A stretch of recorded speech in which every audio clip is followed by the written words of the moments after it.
أعوذ بالله من الشيطان الرجيم. بسم الله الرحمن الرحيم.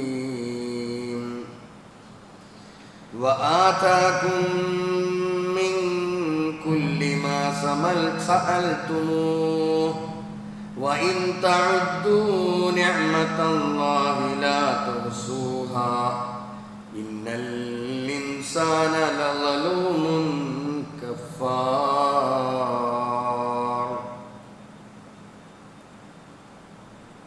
ബഹുമാന്യരായ സത്യവിശ്വാസികളെ, വിശ്വാസികളെ,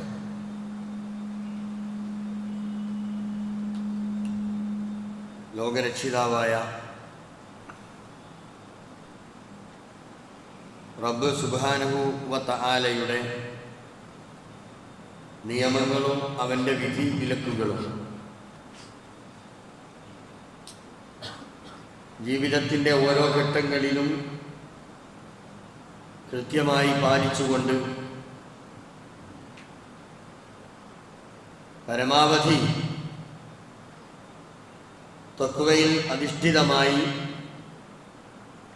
ജീവിക്കണേ എന്ന് എന്നോടും എല്ലാവരോടും വസിയത്ത് ചെയ്യുകയാണ്, ഉപദേശിക്കുകയാണ്. ഏതൊരു മനുഷ്യൻ്റെയും മനസ്സമാധാനത്തിൻ്റെ ആധാരം എന്ന് പറയുന്നത് പ്രാർത്ഥനയാണ്. മനസ്സിൻ്റെ സമാധാനം ആഗ്രഹിക്കുന്ന ഏതൊരാളും നിർവഹിച്ചുകൊണ്ടിരിക്കുന്നതും തന്നെ സംരക്ഷിച്ചുകൊണ്ടിരിക്കുന്ന തൻ്റെ റബ്ബിനോടുള്ള ആത്മാർത്ഥമായ പ്രാർത്ഥന അതൊന്നു മാത്രമാണ്.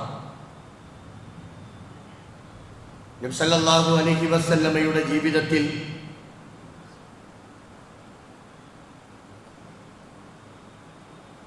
പല വിധത്തിലുള്ള പ്രാർത്ഥനകളും റസൂലുള്ളാഹി സല്ലല്ലാഹു അലൈഹി വസല്ലമ നടത്തിയതായി നമുക്ക് കാണുവാൻ സാധിക്കും.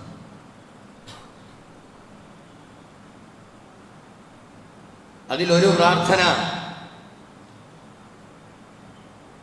ഇബ്നു ഉമർ റളിയല്ലാഹു അൻഹുവിൽ നിന്ന് റിപ്പോർട്ട് ചെയ്യുന്ന ഒരു ഹദീസിലൂടെ നമുക്ക് അത് പഠിപ്പിച്ചു തരുന്നുണ്ട്.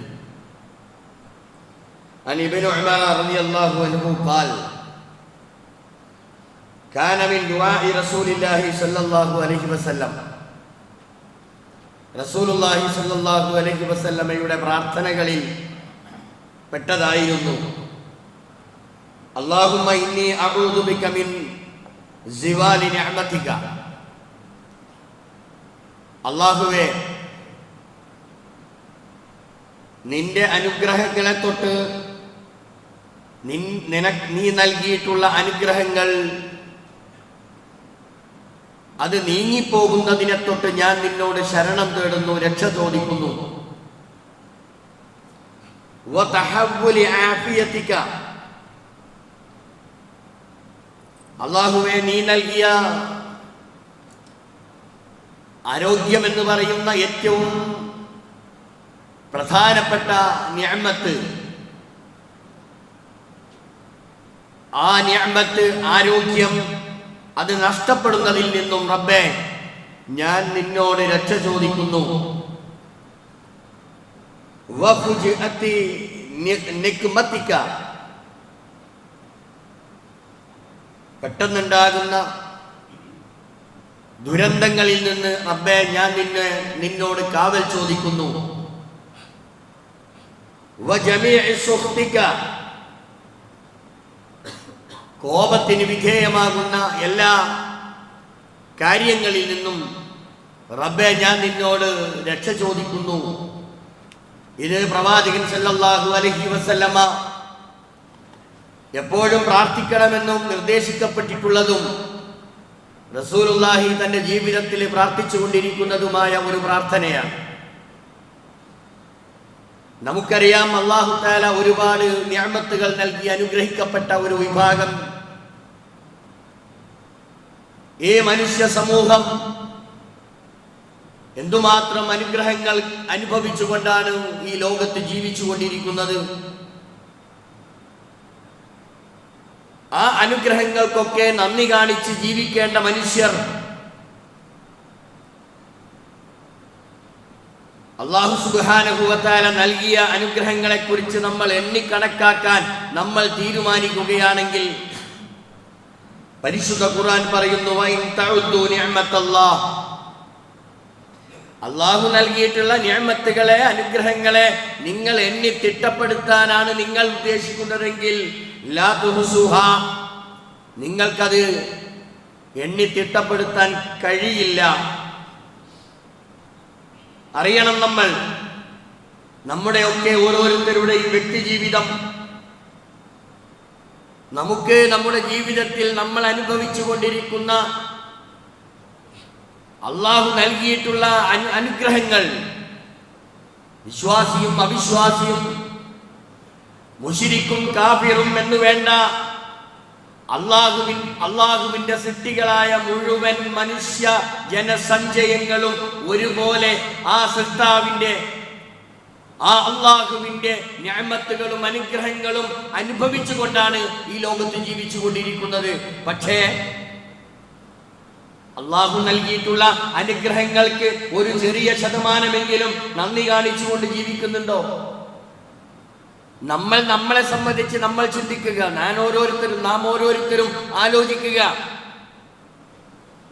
നമ്മുടെ സ്ഥിതി എന്തായിരുന്നു, നമ്മൾ ഇപ്പൊ എവിടെ എത്തി നിൽക്കുന്നു. പക്ഷെ ഇതിന്റെയൊക്കെ ഒരു അടിസ്ഥാനപരമായി ഒന്നുണ്ടല്ലോ.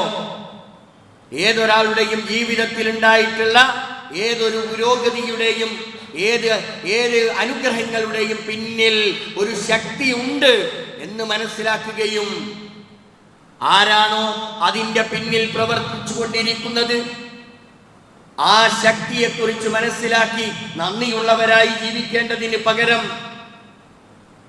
അള്ളാഹു നമ്മെ ഓർമ്മപ്പെടുത്തുകയാണ്, നിഅമത്തുകളെ കുറിച്ച് നിങ്ങൾ എണ്ണി തിട്ടപ്പെടുത്താൻ നിങ്ങൾ ശ്രദ്ധിച്ചാൽ, നിങ്ങൾ ശ്രമിച്ചാൽ ലാ തുഹ്സുഹാ, നിങ്ങൾക്കതിന് സാധ്യമാവുകയില്ല.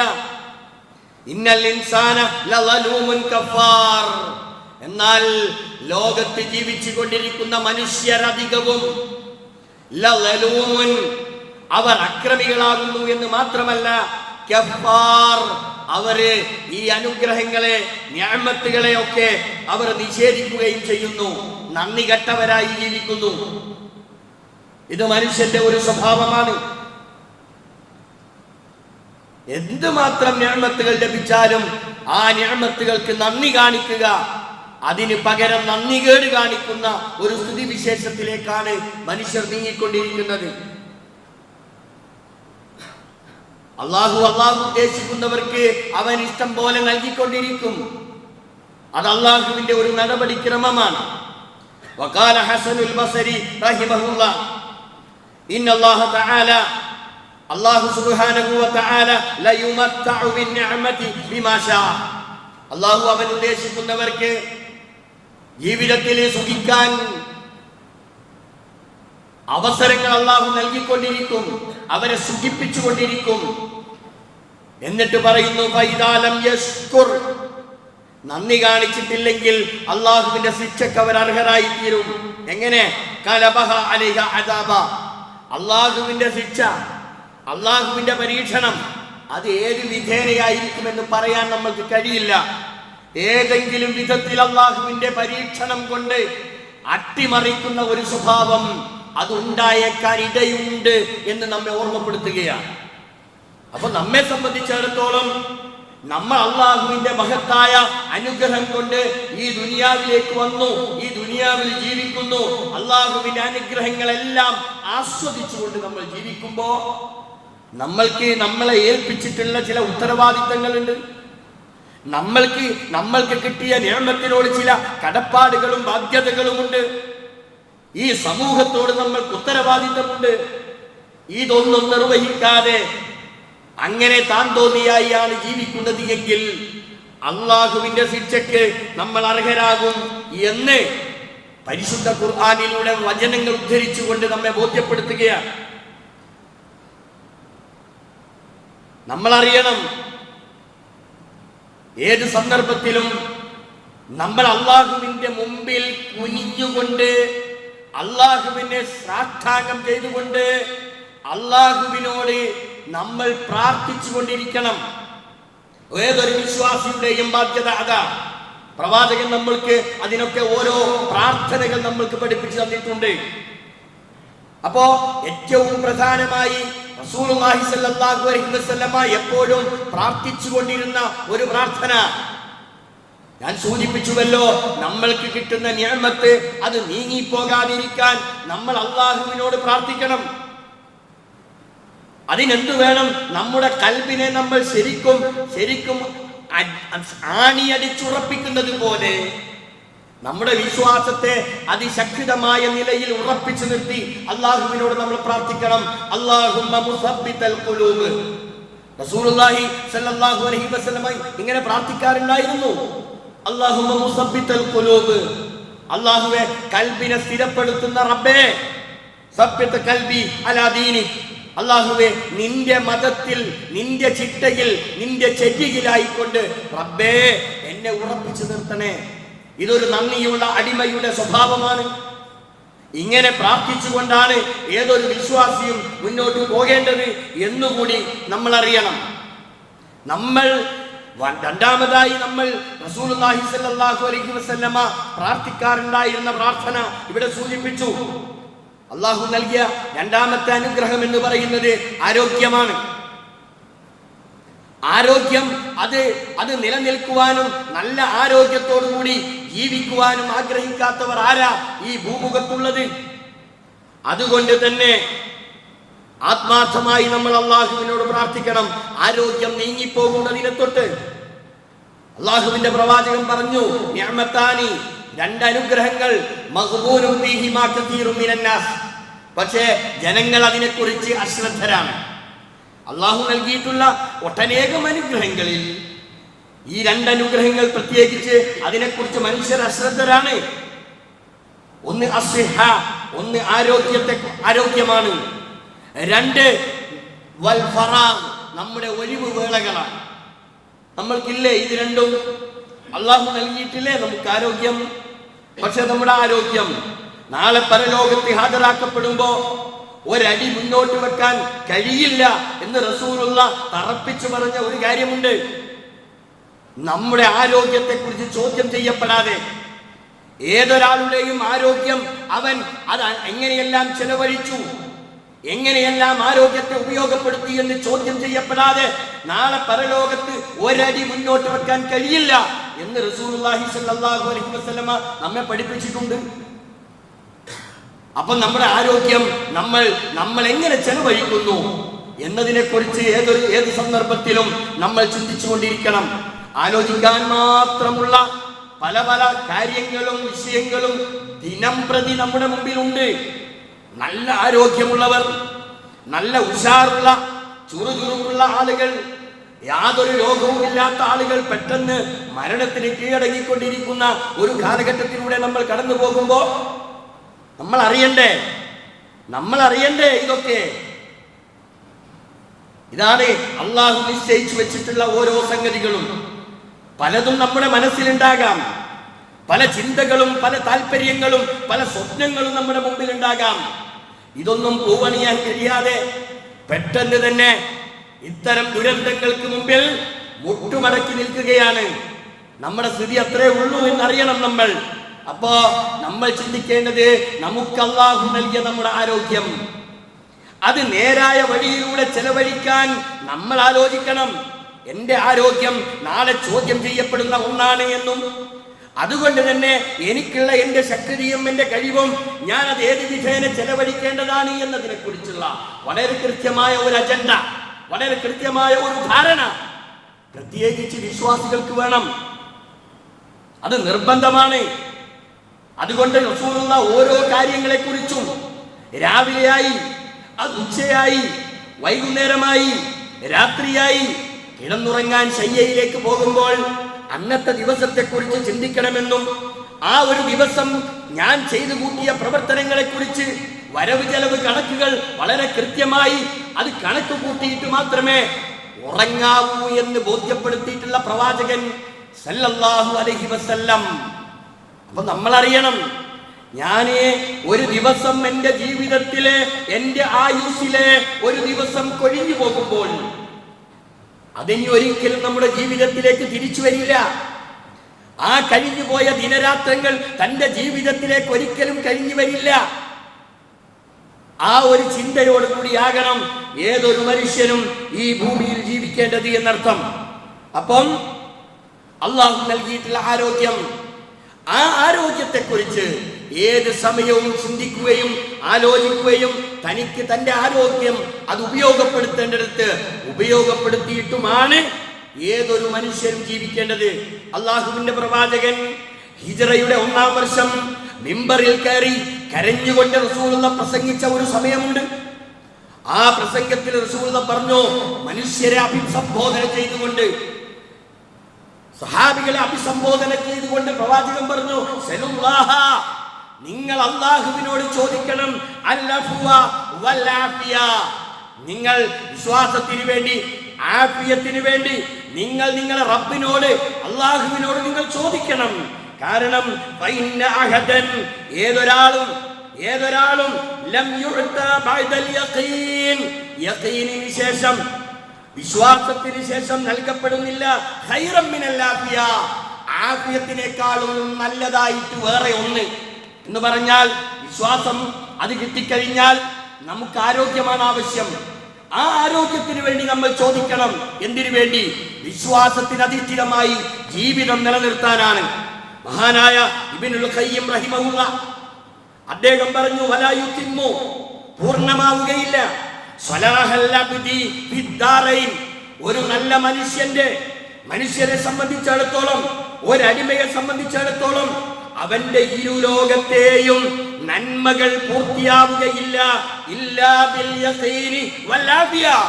യഖീൻ വിശ്വാസം, 2 ആഫിയ ആരോഗ്യം, ഇത് രണ്ടും ഉണ്ടെങ്കിലേ ഒരടിമയുടെ നന്മകൾ പൂർത്തിയാവുകയുള്ളൂ എന്ന് മഹാനായ ഇബ്നുൽ ഖയ്യിം റഹിമഹുല്ലാഹ് നമ്മെ ബോധ്യപ്പെടുത്തുകയാണ്.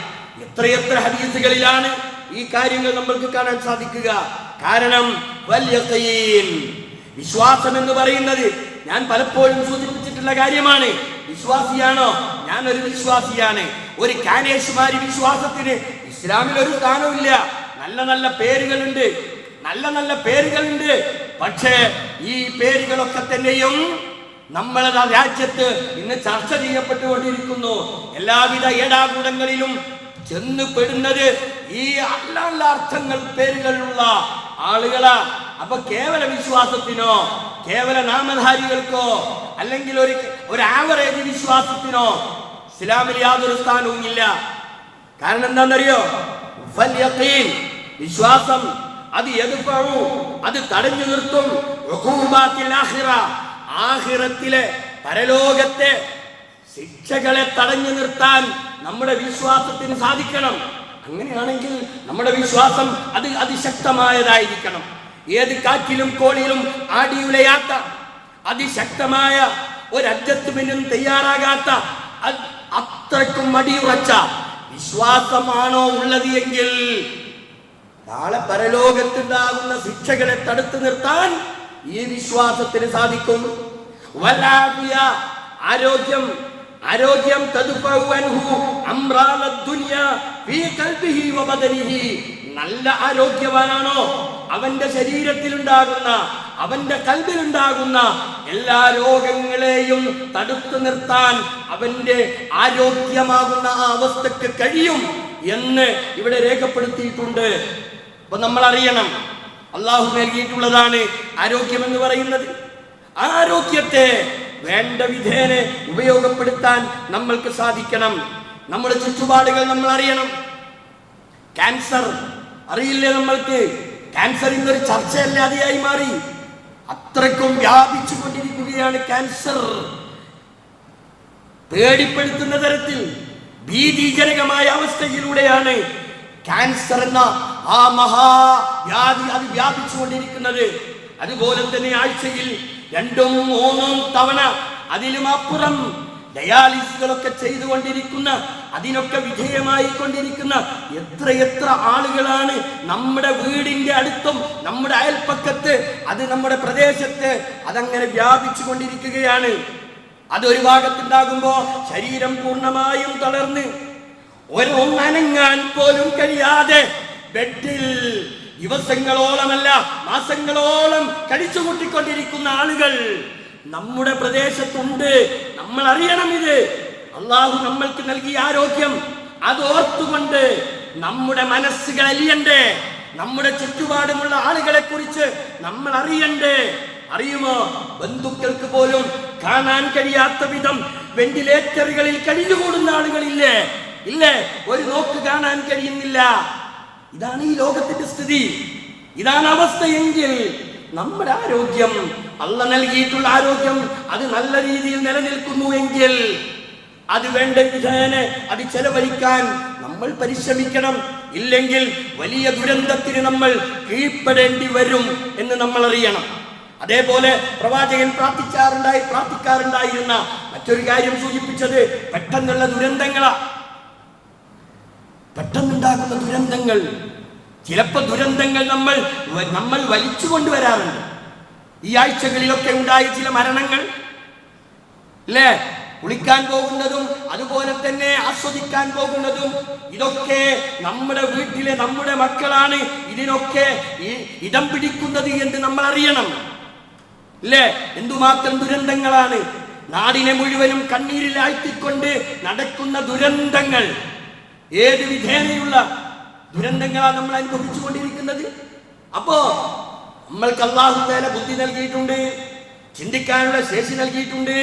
ഇതൊക്കെ ഉപയോഗപ്പെടുത്തിക്കൊണ്ട് ചെയ്യേണ്ടത് എന്താണ്, ചെയ്യാൻ പാടില്ലാത്തത് എന്താണ്, ഇതിനെക്കുറിച്ചൊക്കെ വളരെ കൃത്യമായി ആലോചിച്ച് ചിന്തിച്ചാണ് നമ്മൾ കാര്യങ്ങൾ ചെയ്യേണ്ടത്.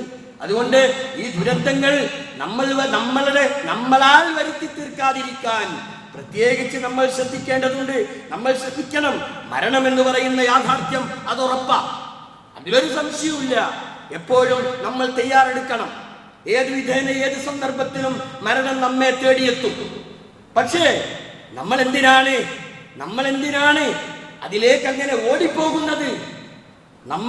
നമ്മുടെ കുട്ടികളെ, നമ്മുടെ സഹോദരങ്ങളെ ഒക്കെ ഈ വിഷയത്തെക്കുറിച്ച് നമ്മൾ വളരെയധികം ശ്രദ്ധയോടുകൂടി മാത്രമാണ് നമ്മൾ ഈ കാര്യങ്ങൾ കൈകാര്യം ചെയ്യേണ്ടത്. അപ്പോ മരണം വരും, അതിലൊരു സംശയവുമില്ല. അതുകൊണ്ട് നമ്മൾ അറിയേണ്ട കാര്യം എന്താ? ഒരു വിശ്വാസി എന്നുള്ള നിലയ്ക്ക് അവൻ ചെയ്യേണ്ട കാര്യങ്ങൾ വേഗം ചെയ്ത് പൂർത്തിയാക്കുക.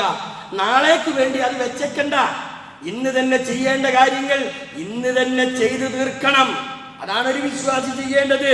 റബ്ബിർജിഊനി, പടച്ചോനെ, ഞാൻ നല്ല ആരോഗ്യമുള്ളവനായിരുന്നു, പക്ഷേ ആ ആരോഗ്യാവസ്ഥയിൽ നിന്ന് മാറ്റമുണ്ടായി, ഞാൻ ശയ്യയിലായി. ആ ഒരവസ്ഥ ഉണ്ടാകുമ്പോ നമ്മൾ പ്രാർത്ഥിച്ചിട്ട് കാര്യമുണ്ടോ? അവിടെ വെച്ച് പ്രാർത്ഥിക്കുക, റബ്ബിർജിഊനി, പടച്ചോനെ എന്നെ ഒന്ന് മടക്കി കൊണ്ടുവരണം, എന്നെ പഴയ ഒരവസ്ഥയിലേക്ക്, നല്ല അരോഗദൃഢഗാത്രനായ ഒരവസ്ഥയിലേക്ക് എന്നെ ഒന്ന് മടക്കി കൊണ്ടുവരണം. എങ്കിൽ ലഅല്ലി അഅ്മലു സാലിഹാ, ഞാൻ ഇഷ്ടം പോലെ നന്മ ചെയ്തോളാം, ഞാൻ ഇഷ്ടം പോലെ ദാനധർമ്മങ്ങൾ ചെയ്തോളാം. റബ്ബേ, എന്നെ ഒന്ന് പഴയ അവസ്ഥയിലേക്ക് എന്നെ ഒന്ന് മടക്കി കൊണ്ടുവരണം എന്ന് അവസാനം സന്ദർഭത്തിൽ നമ്മൾ ആലോചിച്ചിട്ട് കാര്യമുണ്ടോ? ഒരിക്കലുമില്ല.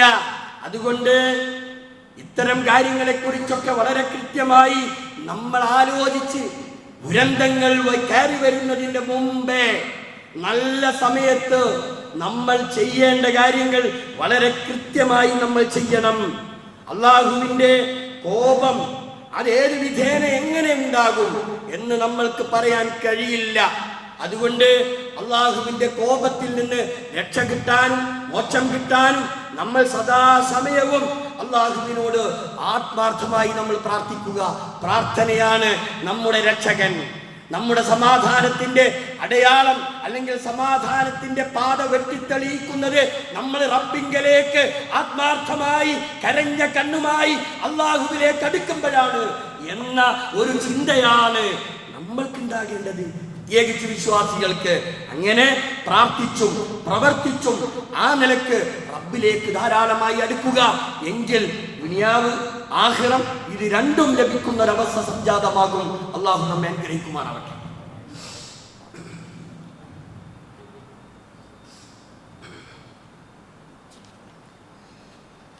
അൽഹംദുലില്ലാഹി റബ്ബിൽ ആലമീൻ വസല്ലല്ലാഹു അലൻ നബിയിൽ കരീം വഅലാ ആലിഹി വസഹ്ബിഹി അജ്മഈൻ. അയ്യുഹൽ ഇഖ്വാനു വൽ അഖവാത്ത്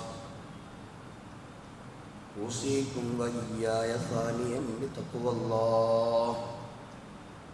പ്രിയപ്പെട്ട സഹോദരങ്ങളെ, അല്ലാഹുവിനെ സൂക്ഷിച്ച് തഖ്വയുള്ളവരായി ജീവിക്കണേ എന്ന് ഒരിക്കൽ കൂടി വസിയത്ത് ചെയ്യുകയാണ്, ഉപദേശിക്കുകയാണ്. പരിശുദ്ധമായ അള്ളാഹുവിൻ്റെ മാസം എന്ന് നാമകരണം ചെയ്തിട്ടുള്ള മുഹറം നമ്മിലേക്ക് കടന്നു വരികയാണ്. ഷഹറുല്ലാഹ് അൽ മുഹറം എന്നാണ് അതിനെ സംബന്ധിച്ച് പറഞ്ഞിട്ടുള്ളത്. വളരെയധികം പ്രാധാന്യമുള്ള ഒരു മാസമാണ്. നോമ്പ് ഉണ്ട്,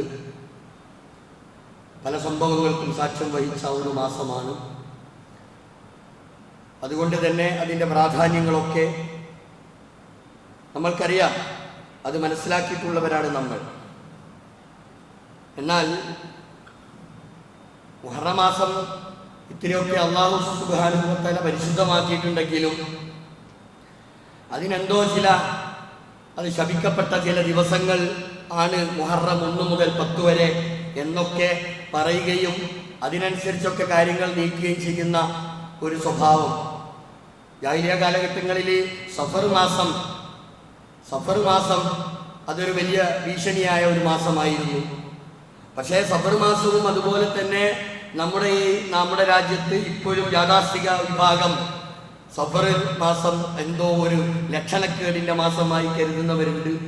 അതേപോലെ തന്നെ ഈ മുഹറം മാസം 1 മുതൽ 10 വരെ വിവാഹം പോലെയുള്ള നല്ല നല്ല കർമ്മങ്ങളൊന്നും ചെയ്യാൻ പാടില്ല എന്ന് ഒക്കെ രേഖപ്പെടുത്തി വെക്കുന്നത് കാണാൻ സാധിക്കും. അന്ധവിശ്വാസമാണ്, അള്ളാഹുവിൻ്റെ പ്രവാചകൻ പഠിപ്പിക്കാത്തതാണ്. മുഹറം മാസത്തെ സംബന്ധിച്ച് റസൂലുള്ളാഹി പറഞ്ഞിട്ടുള്ളത് ഷഹറുള്ള എന്നാണ്, അള്ളാഹുവിൻ്റെ മാസം എന്നാണ്. അപ്പം മാത്രമല്ല, മുഹറം എന്ന് പറഞ്ഞാൽ തന്നെ അതിൻ്റെ അർത്ഥം എന്താ? ആദരണീയമായ മാസം എന്നാണ്. ആദരണീയമായ മാസം, പവിത്രമാക്കപ്പെട്ട മാസം. അതിനെ പിന്നെ എന്തിനാണ് ഇങ്ങനെ ലക്ഷണക്കേടിൻ്റെ മാസമാക്കി മാറ്റുന്നത് എന്നതിനെക്കുറിച്ച് നമ്മൾ അറിയണം. അപ്പോൾ ചില ബോംബെയിൽ നിന്നൊക്കെ വരുന്ന കലണ്ടറുകൾ നമുക്ക് കൂടുതൽ മനസ്സിലാവും. ബോംബെയിൽ നിന്നൊക്കെ വരുന്ന കലണ്ടറുകളിൽ ഒരു വലത്തെ ഭാഗത്ത് അള്ളാഹു, ഇടത്തെ ഭാഗത്ത് മുഹമ്മദ്, പിന്നെ അതിൻ്റെ താഴെ ഭാഗത്ത് വലത്തെ ഭാഗത്ത് അലി റളിയല്ലാഹു അൻഹു, ഇടത്തെ ഭാഗത്ത് പിന്നെ ഫാത്തിമ എന്ന് എഴുതി കാണിക്കും. നമ്മൾ ശ്രദ്ധിച്ചു നോക്കിയാൽ മതി. യഥാർത്ഥത്തിൽ ഈ മുഹറം മാസത്തിൻ്റെ ഈ ജാതി ഏടാകൂടങ്ങളും അന്ധവിശ്വാസങ്ങളും നമ്മുടെ രാജ്യത്ത് പോലും ഇത്ര വ്യാപകമായി വരുന്നത് ഈ ഷിയായിസത്തിൻ്റെ ആ ഒരു ഇടപെടലാണ്. നമ്മളിതിനെ വളരെ പേടിയോടു കൂടിയാണ് കാണേണ്ടത്. ഇന്ന് മാത്രമല്ല ഇത് തുടങ്ങിയിട്ടുള്ളത്. അതിന് എന്താ വിഷയം ചോദിച്ചാൽ, ഹിജറ 61 ആണ് കർബല നടക്കുന്നത്. കർബല യുദ്ധത്തിൽ ഹുസൈൻ റളിയല്ലാഹു അൻഹുവിൻ്റെ മരണം അത് മുഹറം 10-നായിരുന്നു. മുഹറം 10-നായിരുന്നു കർബലയിൽ ഈ ഹുസൈൻ റളിയല്ലാഹു അൻഹുവിൻ്റെ മരണം ഉണ്ടായത്. അതുകൊണ്ട് ആ മാസം മുഴുവനും ഇവർക്ക് ദുഃഖമാസമാണ്. അന്നാണ് ഏറ്റവും കൂടുതൽ നെഞ്ചത്തടിയും കരച്ചിലും എല്ലാം കൂടി പെട്ടിപ്പുറപ്പെടുന്ന ഒരു കാലത. അതുകൊണ്ട് ഇവരെഴുതി വെച്ചിട്ടുള്ള ഈ വാറോല അത് നമ്മുടെ രാജ്യത്തും എന്തിനേറെ ഇപ്പം കേരളത്തിൽ പോലും അത് വിറ്റഴിക്കാൻ വേണ്ടിയുള്ള തീവ്ര ശ്രമങ്ങൾ എല്ലാ ഭാഗത്തും ഉണ്ട്. ഇതേത് ഇതൊന്നറിയങ്ങൾ പിന്നെ 1-ാം ഖലീഫ മുഹമ്മദ് റസൂലുള്ളാഹിക്ക് ശേഷം 1-ാം ഖലീഫ അബൂബക്കർ സിദ്ദീഖ്. ഇവരുടെ വാദം എന്താണെന്ന് ചോദിച്ചാൽ, നബിയുടെ പിയാപ്ല എന്നുള്ള നിലയ്ക്ക് അലി റളിയല്ലാഹു അൻഹു, മോളെ ഭർത്താവ് എന്നുള്ള നിലയ്ക്ക് അലി റളിയല്ലാഹു അൻഹു ആണ് 1-ാം ഖലീഫയായി വരേണ്ടത്. അതിവിടെ നടന്നില്ല, അതിനിവിടെ പല ജാതി പ്രശ്നങ്ങളുണ്ട് എന്ന് വരുത്തി തീർത്തിട്ട് ആണ് എന്ത് ചെയ്യുന്നത്, ഈ കുഴപ്പമുണ്ടാക്കുന്നത്. അപ്പോൾ ഈ ഖലീഫ അബൂബക്കർ സിദ്ദീഖ് റളിയല്ലാഹു അൻഹു രണ്ടാം ഖലീഫ ഉമർ ഖത്താബ്, ഇവരൊക്കെ പേരെന്താ? അബൂബക്കർ റളിയല്ലാഹു അൻഹു, ഉമർ റളിയല്ലാഹു അൻഹു, ഉസ്മാൻ റളിയല്ലാഹു അൻഹു, പിന്നാണ് അലി. പക്ഷെ അത് കുറച്ചും കൂടി വന്ന് നമ്മളെ നാട്ടിലൊക്കെ അലിയാര് പേര് വന്നില്ലേ? അലിയാര് തങ്ങൾ അല്ലെങ്കിൽ അലിയാര്. ഹുസൈനാറ്, അസൈനാറും ഉണ്ട്, ഹുസൈനാറും ഉണ്ട്. അത് ഹുസൈൻ രണ്ട് മക്കൾ ഉണ്ടല്ലോ. ഈ ആര് വരുന്നത് ഈ ഒരു അലിഷിയാക്കളുടെ ഒരു കടന്നുകയറ്റ. എവിടെങ്കിലും നിങ്ങൾ കേട്ടണോ അബൂബക്കറാര്, ഉസ്മാനാര്, ഉമറാര് എന്നുള്ള പേരുണ്ടോ? ഇല്ല. ഇന്ന് വേണ്ട. ഇതൊക്കെ എന്ന് തുടങ്ങിയതാണെന്നറിയോ? ഏത് കാലഘട്ടത്തിൽ തുടങ്ങിയതാണ്? ഈ ജാതി പേരിടുന്നിടത്ത് പോലും ഈ ഷിയായിസത്തിന്റെ അതിശക്തമായ കടന്നുകയറ്റത്തിന് വേണ്ടി ശ്രമിച്ച് പക്ഷിപ്പാട്ട്, നമ്മളെ പണ്ട് കാലത്തുണ്ടായിരുന്ന പക്ഷിപ്പാട്ടും കുപ്പിപ്പാട്ടും ഒക്കെ എടുത്തു നോക്കി. ഇതൊക്കെ പക്ഷിപ്പാട്ടിനെ കുറിച്ചൊക്കെ അറിയുന്ന ആളുകൾ ശ്രദ്ധിച്ചാൽ അറിയാം, ഷിയായിസം തന്നെ അപ്പാടെ അങ്ങനെ തന്നെ സമൂഹത്തിലേക്ക് അങ്ങ് വ്യാപിച്ചു കൊണ്ടിരിക്കുന്ന ഒരു കാലഘട്ടം. അതുപോലെ തന്നെ ചില പേരുകളുണ്ട്. ഫുക്കാർ അലി എന്ന് പറഞ്ഞാൽ എന്താണെന്നറിയാം? അലി റളിയല്ലാഹു അൻഹുവിന്റെ വാള്, ആ വാളിനുള്ള പേരാണ് ഫുക്കാർ. ദുൽഫുക്കാർ എന്നാണ് ആ വാളിന്റെ പേര്, ദുൽഫുക്കാർ. ആ പേരാണ് പിന്നെ ദുൽഫുക്കാർ അലി വന്നത്. അത് മാത്രമല്ല സുൽഫീഖർ അലി വന്നത്. ഇതൊക്കെ ഇതിൽ നിന്ന് കയറി വന്ന ചില നാമങ്ങളാണ്. അപ്പൊ ഞാൻ പറഞ്ഞു വരുന്നത്, ഏതോ കാലത്ത് തുടങ്ങിയിട്ടുണ്ട് ഈ ഇഞ്ചക്ഷൻ കുത്തി കയറ്റി ഇപ്പം സോഷ്യൽ മീഡിയ എടുത്ത് നോക്കിയാലും ഈ ജാതി അന്ധവിശ്വാസങ്ങൾ അതിശക്തമായ നിലയിൽ പ്രചരിപ്പിച്ചു കൊണ്ടിരിക്കുക. അള്ളാഹുവിന്റെ മാസം എന്ന മുഹറം മാസം, അവിടെ അള്ളാഹുവിന്റെ പ്രവാചകൻ പഠിപ്പിച്ചിട്ടുള്ള നോമ്പുണ്ട്. അതിന് പ്രത്യേകമായ കാരണങ്ങളുണ്ട്. അത് പിന്നെ ബനൂ ഇസ്രായേല്യര് ഫറോവയുടെ ആ ഒരു ഇടങ്ങേറിൽ നിന്ന് രക്ഷപ്പെട്ടതിന്റെ അടയാളമായി ആണ് എന്ത് ആ നോമ്പ് നിശ്ചയിക്കപ്പെട്ടത്. റസൂലുള്ളാഹി സ്വല്ലല്ലാഹു അലൈഹി വസല്ലമ മദീനയിൽ ചെന്നപ്പോൾ റസൂലുള്ളാഹി സ്വല്ലല്ലാഹു അലൈഹി വസല്ലമ മദീനയിൽ വന്നു. ആ ഒരു ഹദീസിൽ ഇമാം ബുഖാരി ഉദ്ധരിച്ച കൃത്യമായ ഹദീസിൽ നമുക്ക് കാണാം. അൻ ഇബ്നു അബ്ബാസ് റളിയല്ലാഹു അൻഹു ഖാൽ, ഇബ്നു അബ്ബാസിൽ നിന്ന് പറയാ, ഖദിമ റസൂലുള്ളാഹി അൽ മദീന, റസൂലുള്ളാഹി സ്വല്ലല്ലാഹു അലൈഹി വസല്ലം മദീനത്ത് വന്നു. ഫറഅൽ യഹൂദ, യഹൂദികളെ കാണുന്നത് തസൂമു യൗമ ആശുറ, ഈ മുഹറം 10 അന്ന് എടുത്തതായി റസൂലുള്ള കാണുന്നു. ഫഖാല മാ ഹാദ, എന്താ ഇന്നത്തെ ദിവസം നിങ്ങളൊക്കെ ഇങ്ങനെ നോമ്പെടുത്തിരിക്കുന്നത് എന്താണ് എന്ന് ചോദിച്ചപ്പോൾ അവർ പറഞ്ഞു, ഹാദാ യൗമുൻ സ്വാലിഹുൻ, ഇന്നത്തെ ദിവസം എന്ന് പറഞ്ഞാൽ ഏറ്റവും നല്ല ഒരു ദിവസമാണ്, ഞങ്ങൾക്ക് പ്രിയപ്പെട്ട ദിവസമാണ്. ഹാദാ യൗമു നജല്ലാ ബനി ഇസ്രായീല മിൻ അദുവ്വിഹിം, ഇസ്രായേൽ വർഗത്തെ അവരുടെ ശത്രുക്കളിൽ നിന്ന്, ഫറോവ കിങ്കരന്മാരുടെ ഇടങ്ങേറിൽ നിന്ന് രക്ഷപ്പെടുത്തിയ ഒരു ദിവസമാണ് ഈ മുഹറം 10. അതുകൊണ്ടാണ് ഇന്ന് നോമ്പെടുത്തിട്ടുള്ളത്. അപ്പം അത് കേട്ട മാത്രയിൽ ഫസാമഹു, റസൂലുള്ളാഹി നോമ്പെടുക്കുന്നു. ഫസാമഹു മൂസ അലൈഹിസ്സലാം നോമ്പെടുക്കുന്നു. കാല റസൂലയും മൂസാ നബിയും ടീമും ഒക്കെ ഈ നോമ്പെടുത്തതാണ് എന്നതിന്റെ അടിസ്ഥാനത്തിൽ പിന്നെ റസൂല പറയാ, കാല അനഹഖു ബി മൂസ നോമ്പെടുത്തിരുന്നുവെങ്കിൽ, അന്ന് മൂസ നോമ്പെടുത്തിരുന്നുവെങ്കിൽ ഞാനാണല്ലോ ഏറ്റവും അർഹൻ, മൂസയുമായി ഏറ്റവും ബന്ധപ്പെട്ടവൻ ഞാനാണ്. അതുകൊണ്ട് ഞാനിതാ നോമ്പെടുക്കുന്നു. അതാ പറഞ്ഞ മൂസാമിൻകും, നിങ്ങളെക്കാളും. എന്നിട്ട് ഫസാമഹു, റസൂലുള്ള നോമ്പെടുത്തു. വഅമറ ബിസിയാമിഹി, ഈ നോമ്പ് റസൂലുള്ള കൽപ്പിക്കുകയും ചെയ്തു. ഇതാണ് ഈ നോമ്പെടുക്കാനുള്ള കാര്യം. അല്ലാണ്ട് കർബലയുമായോ അതുമായിട്ടൊന്നും ഒരു ബന്ധുവയില്ല എന്ന് നമ്മൾ അറിയണം. ഈ ഒരു തിരിച്ചറിവ് നമ്മൾക്ക് ഉണ്ടാകണം. സാഹചര്യങ്ങൾക്കനുസരിച്ച് നമ്മൾ ഉണർന്ന് ചിന്തിക്കുവാൻ എല്ലാവരും തയ്യാറാകണം. അല്ലാഹു തആല നമ്മെ അനുഗ്രഹിക്കുമാറാവട്ടെ. സത്യം മനസ്സിലാക്കി ജീവിക്കുന്ന യഥാർത്ഥ മുത്തഖികളിൽ, മുഅ്മിനുകളിൽ അല്ലാഹു നമ്മെ എല്ലാവരെയും ഉൾപ്പെടുത്തി അനുഗ്രഹിക്കുമാറാവട്ടെ. ജീവിതത്തിൽ വന്നു പോകുന്ന തെറ്റുകളും കുറ്റങ്ങളുമെല്ലാം അല്ലാഹു തആല അവൻ്റെ മഹത്തായ ഫദ്ല് കൊണ്ട് അതെല്ലാം വിട്ട് പൊറുത്ത് മാപ്പാക്കി തരുമാറാവട്ടെ. അള്ളാഹുവിലേക്ക് ധാരാളമായി അടുക്കുക. അള്ളാഹുവിനോട് ആത്മാർത്ഥമായി ഇഖ്ലാസോടുകൂടി അള്ളാഹുവിനോട് പ്രാർത്ഥിക്കുകയും ചെയ്യുന്ന യഥാർത്ഥ മുഅ്മിനുകളിൽ അള്ളാഹു നമ്മയൊക്കെ ഉൾപ്പെടുത്തി അനുഗ്രഹിക്കുമാറാവട്ടെ.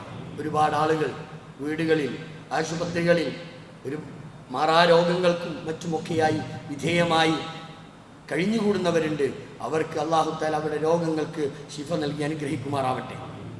അള്ളാഹുവിൻ്റെ വിളിക്ക് ഉത്തരമേകി അവൻ്റെ സന്നിധിയിലേക്ക് പോയിട്ടുള്ള ആളുകൾ ഒരു നാൾ നമ്മളും അള്ളാഹുവിലേക്ക് തിരിച്ചു പോകേണ്ടവരാണ്. ഏത് സന്ദർഭത്തിലും നമ്മളെയും ആ വിളി തേടിയെത്തും എന്ന ഒരു മനക്കരുത്തോടുകൂടി ചിന്തയോടുകൂടിയാവണം നമ്മുടെ ഓരോ ദിവസവും. അള്ളാഹുവിൻ്റെ വിളിക്കുത്തരമേകി തിരിച്ചു പോയിട്ടുള്ള എല്ലാ ആളുകൾക്കും അള്ളാഹു തആല മഗ്ഫിറത്ത് മർഹമത്ത് നൽകി അനുഗ്രഹിക്കുമാറാവട്ടെ. اللهم اغفر للمؤمنين والمؤمنات والمسلمين والمسلمات الأحياء منهم والأموات إنك مجيب الدعوات ويا قاضي الحاجات ربنا اغفر لنا ولإخواننا الذين سبقونا بالإيمان فلا تجعل في قلوبنا غلا للذين آمنوا ربنا إنك رؤوف رحيم اللهم أجرنا من النار اللهم أعز الإسلام والمسلمين وأذل الشرك والمشركين اللهم اجعلنا من المسلمين واجعلنا من المتقين واجعلنا من المخلصين اللهم مثبت القلوب ثبت قلوبنا على دينك اللهم مقلب القلوب ثبت قلوبنا على دينك ربنا آتنا في الدنيا حسنة وفي الآخرة حسنة وقنا عذاب النار.